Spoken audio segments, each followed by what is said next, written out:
I'm Laura and I'm applying for law at University of Leeds, Newcastle University, London School of Economics, East Anglia and University of Essex.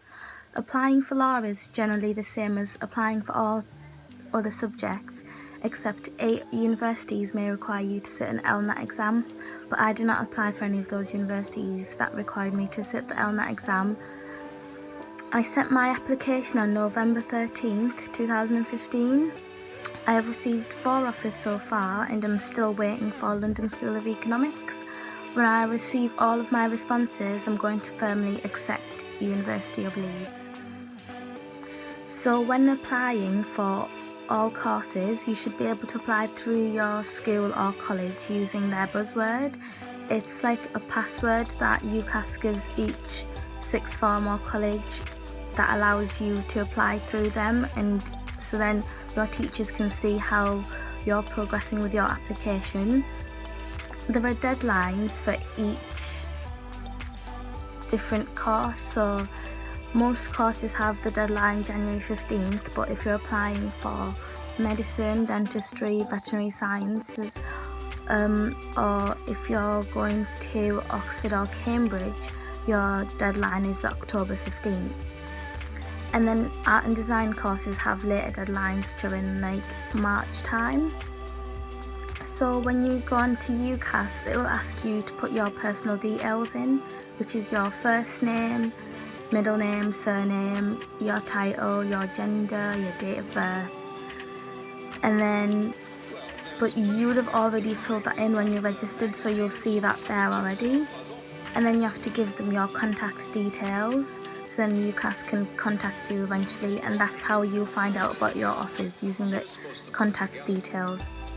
And then you have to give details about where you live, so whether you're living in the UK or the EU or overseas, you can also tell them, so then it also sorts your student finance out.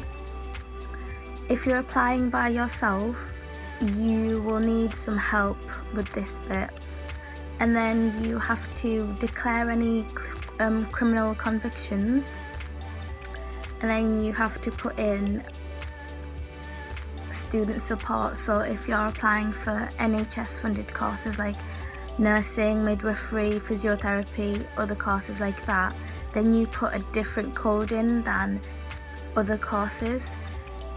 And if you're applying for all the other courses, you have one code, and there are different codes for each country. And if you're an international student, you're going to have to put a different code in as well. And then you might have to declare if you have any disabilities or anything like that. And then you can apply to up to 5 different universities or 5 different courses at the same university.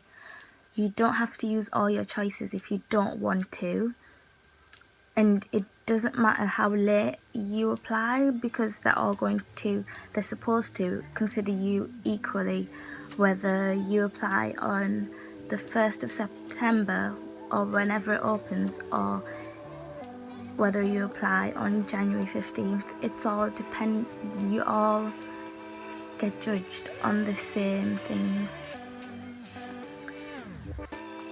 You don't have to put your choices in order of your preference, because it doesn't really matter at this stage. You pick your preference after you've received all your offers, and universities can't see where you've applied. When you add your university choices, you put in the institution code, the course code, the campus code, and the start date, and then there are some further details, but most people won't use that. And then you'll say whether you want to live at home or live on campus, and then you say the point of entry. If you're starting in first year, you put 1. If you're starting your foundation year, you put 0.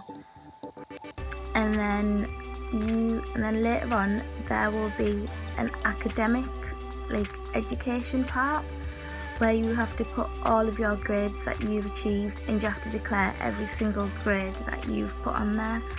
So if you got a U one year, you still have to declare that, otherwise you might get in trouble because you didn't declare it. and you need to have all the certificates so you can prove it. After that, you have to include your personal statement, and your personal statement should be you selling yourself to the university so they know what sort of student you are. And then there's an employment section, so you have to mention any paid employment that you do. And after that, you check if there's anything that you've missed out. And if there's anything that you've missed out, you go back and you do that, and then you send it off. And then once you've sent it off, your college or sixth form will check it. And after that, they will have to see whether there's any mistakes, and then they'll send it back to you if there are mistakes. And if there aren't, the teacher can add their reference, and then it'll be sent off to the university as well.